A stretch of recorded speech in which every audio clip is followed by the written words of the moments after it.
Artist కిరాక్ ఆరపి చేసిన అనుచిత వ్యాఖ్యలపై వైఎస్ఆర్ కాంగ్రెస్ పార్టీ రాష్ట్ర కార్యదర్శి వంటెద్దు వెంకన్నాయుడు తీవ్ర ఆగ్రహం వ్యక్తం చేశారు. ఆంధ్రప్రదేశ్ మండలిలో ప్రతిపక్ష నేత బొత్స సత్యనారాయణపై ఒక టీవీ ఆర్టిస్ట్ స్థాయిని మరిచి వ్యంగ్యంగా మాట్లాడటం దురదృష్టకరమని ఆయన అన్నారు. ఇలాంటి వ్యాఖ్యలను కూటమి పార్టీలు కనీసం ఖండించకపోవడం బాధాకరమని పేర్కొన్నారు. ఇటువంటి వారిని ప్రోత్సహించిన వారికి భవిష్యత్తులో ఇదే గుణపాఠంగా మారుతుందని హెచ్చరించారు. రాజకీయ సంస్కృతి కాపాడాలంటే ఇటువంటి వ్యాఖ్యలను అన్ని రాజకీయ పార్టీలు ప్రారంభంలోనే ఖండించాలని వెంకన్నాయుడు కోరారు. మరి గౌరవ శాసన మండలి ప్రతిపక్ష నాయకుడు రాష్ట్ర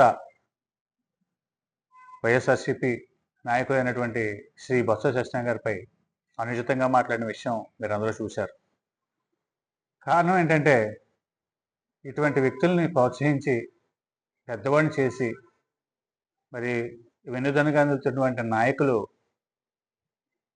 ఇదే వ్యక్తుల వల్ల రేపు నష్టపోయే ప్రమాదం ఉందని చెప్పి నేను తెలియజెప్పడం కోసం ఈరోజు నేను మాట్లాడుతున్నాను. మరి బొత్స సత్యనారాయణ గారు అంటే మరి అన్ని పార్టీలు కూడా గౌరవించి ఆయన్ని పలకరించే వాతావరణం ఉన్నటువంటి ఈరోజు జరుగుతున్నది.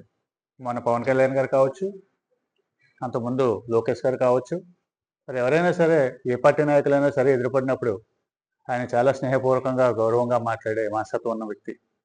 మరి ఆనాడు పిసిసి అధ్యక్షుడిగా, పార్లమెంట్ సభ్యుడిగా, శాసనసభ్యుడిగా, రాష్ట్ర మంత్రి వర్గంలో పనిచేసినటువంటి ఈరోజు శాసనమండలి ప్రతిపక్ష నేతగా మరి జగన్మోహన్ రెడ్డి గారికి అత్యంత సన్నిహితుడిగా ఉన్నటువంటి, మరీ ముఖ్యంగా మా కాపు కులానికి ఒక పెద్ద ఆయనగా మేము పిలుచుకున్నటువంటి మా బొత్స సత్యనారాయణ గారిపై ఆర్పి అనే వ్యక్తి స్థాయి మరిచి మాట్లాడటం చాలా బాధ కలిగించింది.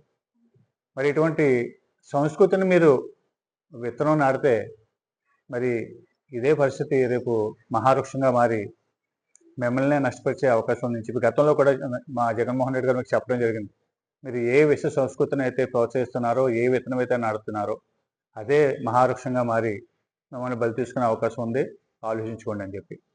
ఈరోజు ఇటువంటి డ్రామా ఆర్టిస్టులని ప్రోత్సహించి మరి రాజకీయ నాయకుల్లో గౌరవానికి భంగం కలిగే విధంగా మాట్లాడించడం సబబు కాదు. అతను నేను క్షమాపణ చెప్పినా కానీ ఆ చెప్పడంలో కూడా అతను చాలా వంకరగా, చాలా పలుచని మాటలు మాట్లాడుతున్నాడు. ఆర్పి, నీ మీద పోలీస్ చర్యలు తీసుకోవాలని చెప్పి మేము ఫిర్యాదు చేద్దామని అనుకున్నాం. కానీ ఇప్పుడు జరుగుతున్నటువంటి కూటమి ప్రభుత్వ అధికారంలో మేము ఇచ్చిన ఫిర్యాదుకి విలువ ఉండదని చెప్పి మానేశాం.